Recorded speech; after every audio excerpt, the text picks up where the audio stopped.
il avait recruté le meilleur joueur du FC Barcelone. Il avait exhibé comme un trophée au point de se transformer en chauffeur. Ali Bongo, ami intime de Lionel Messi, avait donc passé tout son temps à jongler le peuple, à dribbler le peuple gabonais. Ali Bongo avait été spécialiste à remporter les ballons d'or des élections, bien sûr, avec la complicité des arbitres corrompus. Ali Bongo se disait donc qu'il était très bon au point de croire que le Panthéon lui était offert étant encore vivant. Sauf qu'en 30 août, il est finalement tombé. Tombé sans pouvoir combattre, puisque l'armée n'a même pas versé une seule goutte de sang. Un coup d'État d'un professionnalisme incroyable. C'est ce que l'on appelle marquer contre son propre camp. Le général Clotaire Brice Oligui Nguema avait donc réussi à convaincre Ali Bongo que pour les élections, ne vous en faites pas. Le camp ennemi, c'est le peuple. Et pour jouer contre ce peuple-là, il nous faut pratiquer cette discipline qui veut dire la meilleure défense, c'est l'attaque. Au cours des réunions, le général Oligui lui avait dit il faut nous acheter de nouveaux chars parce qu'on va bombarder le peuple. On va encercler. Ali Bongo avait dit ah bon, on n'aura plus besoin de quoi que ce soit.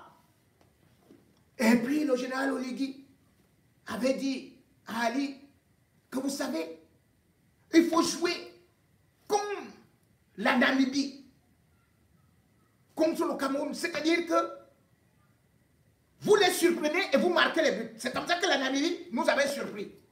Ali Bongo dit explique-moi la tactique. Il dit vous savez, pendant que le peuple est encore endormi, c'est là où on va déclarer ton élection à 4 h du matin. Quand ils vont se réveiller, mission accomplie. Ali Bongo dit, ouais, et on fait alors comment? Il dit, après cela, nous allons prendre les chars là, que tu vas acheter. Nous allons les positionner devant les leaders de l'opposition. Et partout dans les grands carrefours, les sorties pour bloquer les populations qui doivent marcher, venir vers le palais. C'est comme ça qu'on va te protéger. Et comme ça, une fois de plus, 7 ans, en attendant que ton fils vienne récupérer. Allez, Bongo dit, salue-moi, salue-moi, salue-moi, salue-moi, salue-moi. Salue-moi, tu es fort, tu es fort, tu es fort, tu es fort. Oui. Allez-y donc. Et voici comment est-ce que le général Oligui, pendant ce temps, il avait vu ceux qui étaient à côté là pour leur dire, vous savez, nous formons une équipe de la patrie. Ali Bongo, lui, c'est l'équipe des bandits. Voici ce que nous allons faire. Vous savez, en matière de football, les meilleures équipes, nous, on ne va pas jouer comme le Bas, on va jouer comme le Real. C'est-à-dire, la contre-attaque éclair, boum. Et c'est comme ça que le général Oligui, lorsque s'approchait déjà 3 h du matin, avait appelé les autres que vous pouvez déjà venir déclarer les résultats. Ils disent qu'on va là-bas à la télévision. Il dit non, non, non, venez ici au palais, c'est mieux, là vous êtes en sécurité. Oh, s'ils avaient porté les grosses vestes là, pour arriver et annoncer que Ali Bongo a gagné l'élection. Pendant qu'ils étaient dedans, lui, il avait déjà envoyé tous ces éléments. Et bien sûr, tous les autres généraux, tous les autres corps, ils étaient d'accord. Parce que pour la révolution, il faut être d'accord. Et ils s'étaient positionnés. Que dès que les gars se finissent, vous aussi, vous bloquez les ministres. Ali Bongo, lui, il savait qu'on va bloquer le peuple. Dès que les bandits qui avaient, soi-disant, organisé l'élection là, avaient pris la parole, à Gabon 24, qui est au sein du palais, Ali Bongo remporte l'élection avec 64,7%.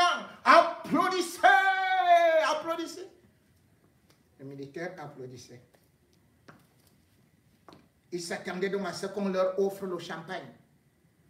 Après, quand ils ont fini ça, les militaires leur ont dit, allez vous asseoir là-bas. Ils voulaient s'asseoir sur des chaises, on dit non, non, non, asseyez-vous par terre. C'est comment non? Vous êtes en état d'arrestation. Les gars se sont assis par terre, avec les vestes et tout. On montait les armes comme ça. Ali Bongo, qui lui aussi attendait déjà qu'on vienne avec le champagne. Il ne savait pas qu'on avait déjà extrait sa femme, boum, on l'avait déjà bloqué de ce côté-là. Et lui-même, on l'avait déjà aussi encerclé. Il attend, où est le champagne, où est le champagne? On vient, on lui dit, tu es en état d'arrestation, tu n'es plus président. Regarde la télévision. Il regarde la télévision, il voit comment les militaires sont déjà en train de dire que c'est fini. Nous avons renversé le régime. Ali Bongo. Ali Bongo. Il a failli encore faire double AVC. Le gars s'est étendu comme ça. Oui! Oui! Calme-toi, calme-toi, calme-toi, calme-toi. Ça ne sert à rien de pleurer. Voilà comment Ali Bongo a été pris dans son propre piège. Les armes qu'il avait achetées, c'est avec les armes-là qu'on est parti arrêter son propre fils.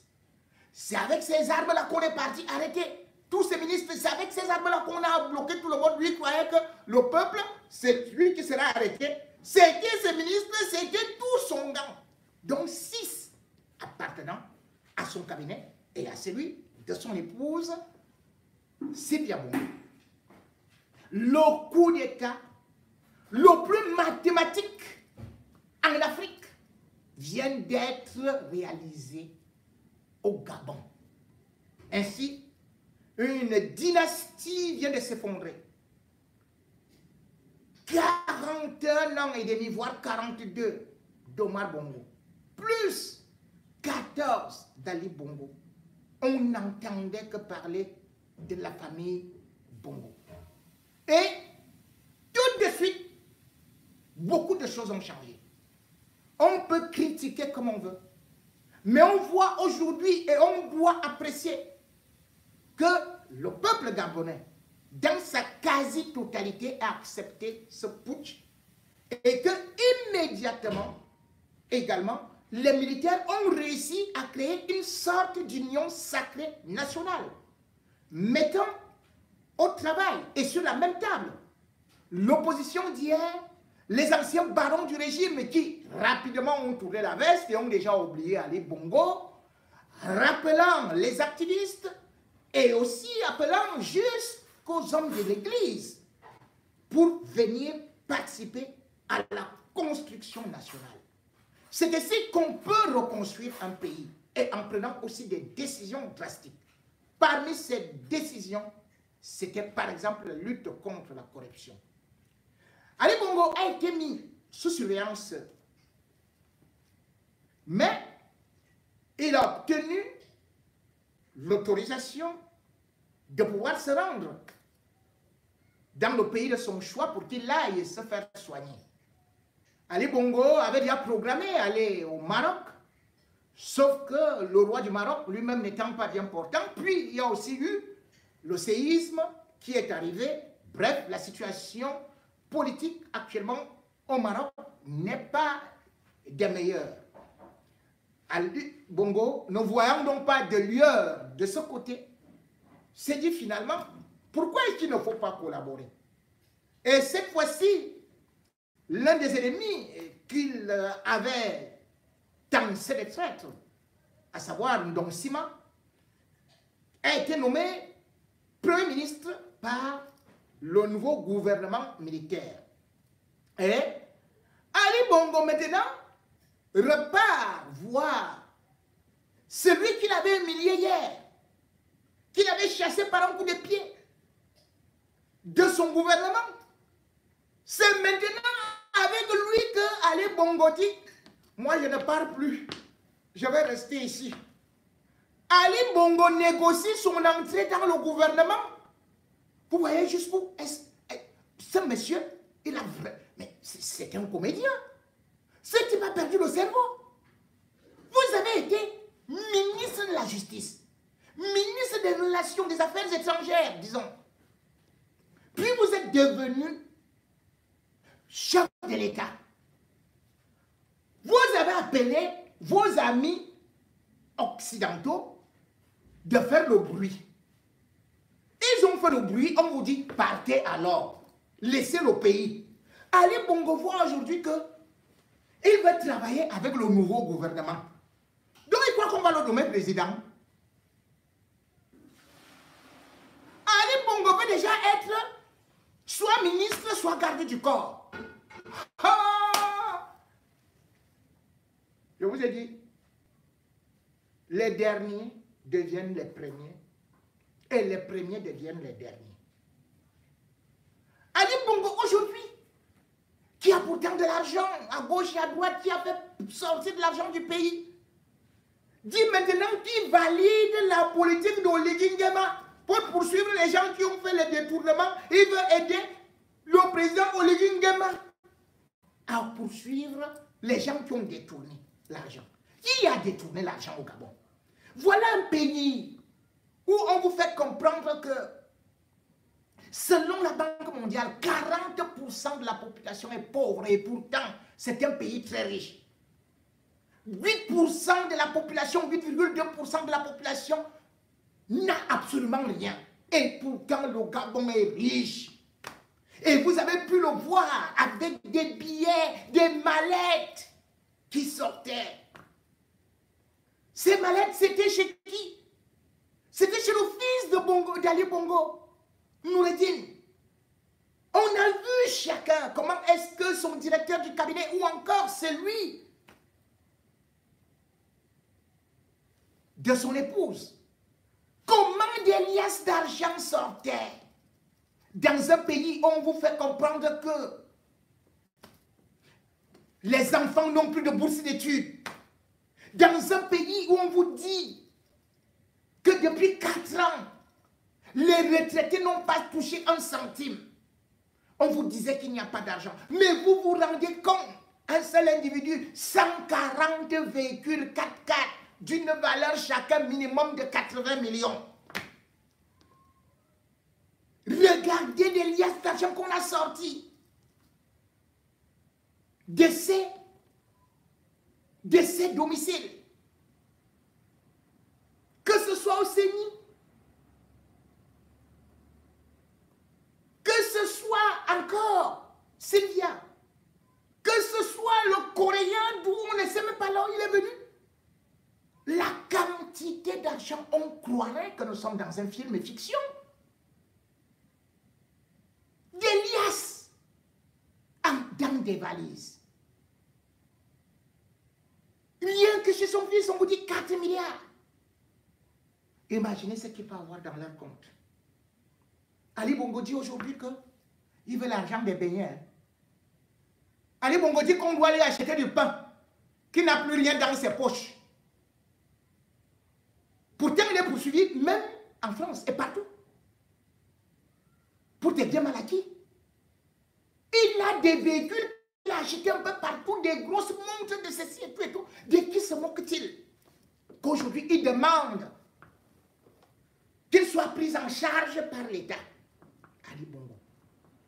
Alors que ses enfants, son enfant, sa femme, ses collaborateurs directs, y compris son porte-parole, c'est là. Elle a volé. Ali Bongo avait introduit ce qu'on appelle la task pour lutter contre les détournements. Il avait lancé l'opération Scorpion, mais en fait, c'était uniquement pour éliminer ceux qui étaient capables, susceptibles de pouvoir barrer sa route. Même en 2020, 2021, il y avait déjà 4 associations qui se plaignaient que, regardez, nous avons par exemple celui qui s'occupe des forêts, de cela qu'on nous a présenté dernièrement, là, le directeur des forêts. On vous dit qu'il a donné des permis pour 3 millions d'hectares. On se plaignait. Mais il était protégé par qui? Par Noureddine Bongo et par Ali Bongo et par Sylvia. Ce monsieur a volé des centaines de milliards. Il a vendu son pays aux Chinois. Regardez celui qui était ministre des Mines ou du pétrole. Regardez alors le bon blanc qui sont venus nous dire que oh, c'est lui qui va organiser, c'était lui la star d'un sommet de quoi, de la... Là, Macron était venu. Regardez celui-là. Ouais, lui. Un bandit international. Regardez comment le peuple gabonais l'oubliait. Et on nous fait comprendre que tout cela a été su par Ali Bongo, puisqu'il est bel et bien prouvé que selon l'enquête, quand on a saisi l'ANIF, donc l'Agence nationale contre les infractions financières comme ça, mais quand on a saisi le procureur pour se plaindre de ces gens-là, et il y avait des preuves que même les responsables de la douane disaient que l'argent était directement destiné, convoyé à la présidence de la République via Noureddine Bongo. L'État c'était Ali Bongo, ou alors l'État c'était Sylvia Bongo. On avait pris les membres de la garde républicaine, c'était une gendarmerie, qui les avait trouvés dans un contrôle de routine comme ça, avec des valises, des billets, on leur avait dit, mais cet argent, ça sort d'où? Ils ont dit que c'est l'argent du palais pour Ali Bongo et son fils. On avait fait semblant de les arrêter là, puis on les a libérés. Où est parti cet argent? L'argent a été dilapidé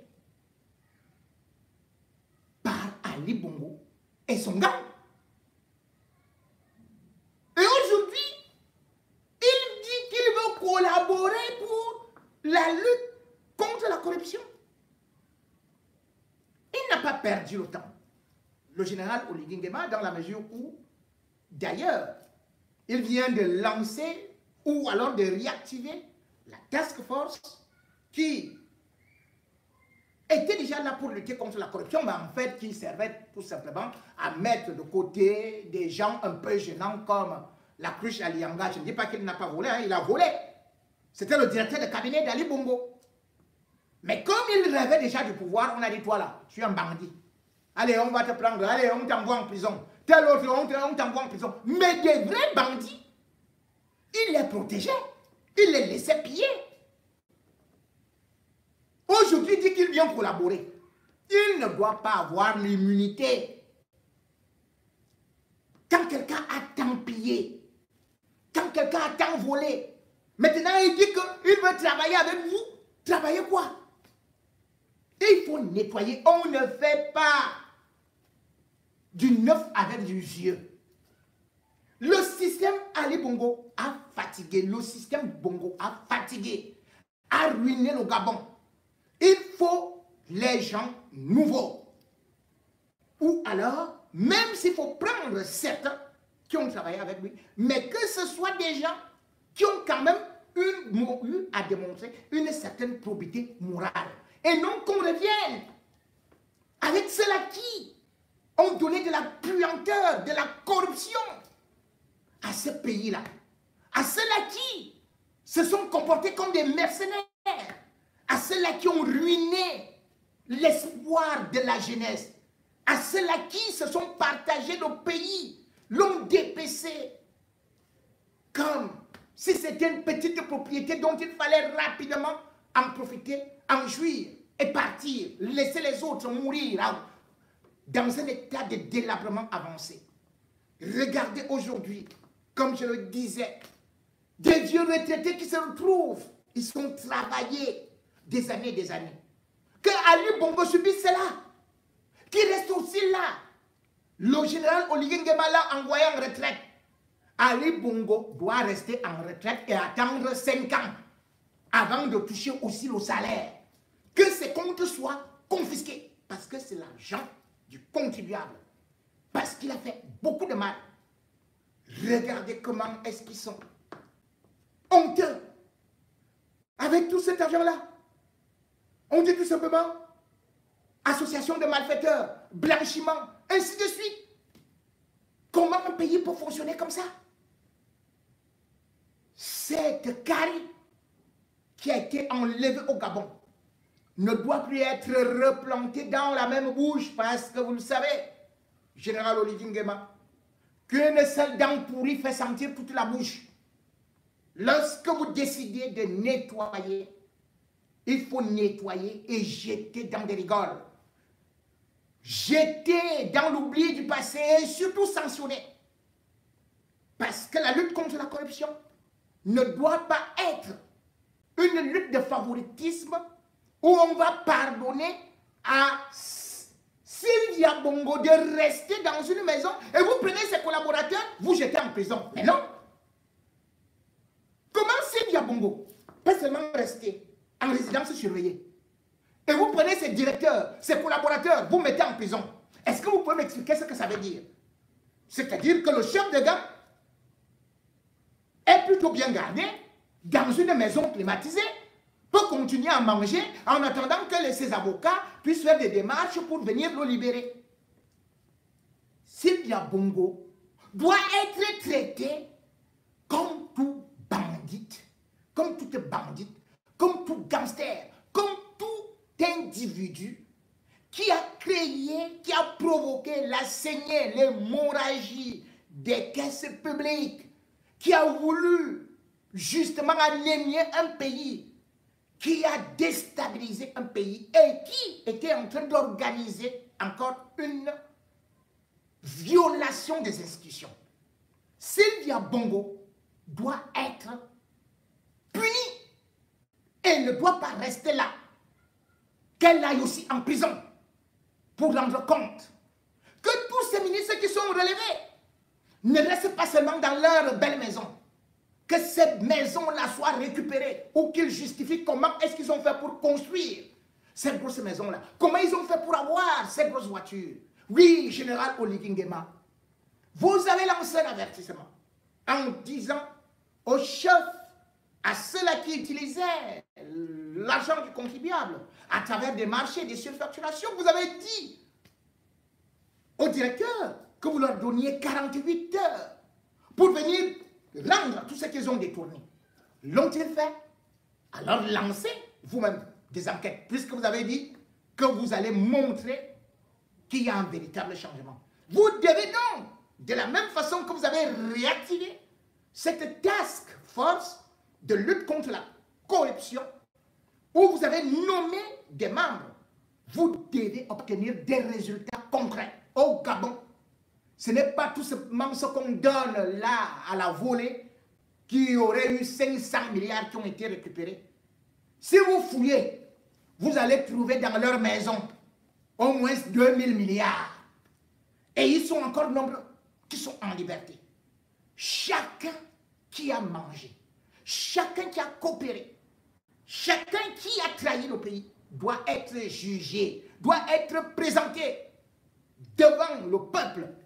Lui, comme l'a été Li. Li, ce n'est pas parce qu'il est au Bruxelles blanc qu'on devrait l'humilier. Les autres qui sont là, ils ont fait pire que lui. Ils ont détruit le pays plus que lui. Et ce que vous allez faire va faire de telle sorte que dans nos pays, comme le Cameroun, que ceux qui nous volent, que ceux qui pillent, que ceux qui nous narguent, qui se disent qu'un jour, et il y aura la fin de la récréation, qu'ils commencent à comprendre qu'un jour, un militaire peut se dresser, ou bien Dieu enverra quelqu'un pour leur dire c'est terminé. Vous n'avez pas une mission seulement pour le Gabon. Votre mission s'étend jusqu'au Cameroun, jusqu'en Guinée équatoriale, jusqu'au Congo, jusqu'au Tchad, jusqu'en RDC, en Afrique francophone. Vous devez prêcher par l'exemple, montrer l'exemple. Et surtout, donner aux autres un avertissement pour qu'ils prennent peur. Et pour qu'ils se disent que le jour, il y aura l'heure, et ils vont lire l'heure en chinois. Votre travail n'est donc pas seulement celui du petit Gabon de 2 millions d'habitants, mais votre travail peut être celui de Joseph qui venait libérer, ou encore celui de tel autre Messie comme Jésus qui venait libérer le peuple. Votre mission doit aussi être copiée par les autres hommes en tenue qui devraient comprendre que lorsque vous êtes en tenue, vous servez d'abord les intérêts de la patrie, vous servez d'abord l'État et non les hommes.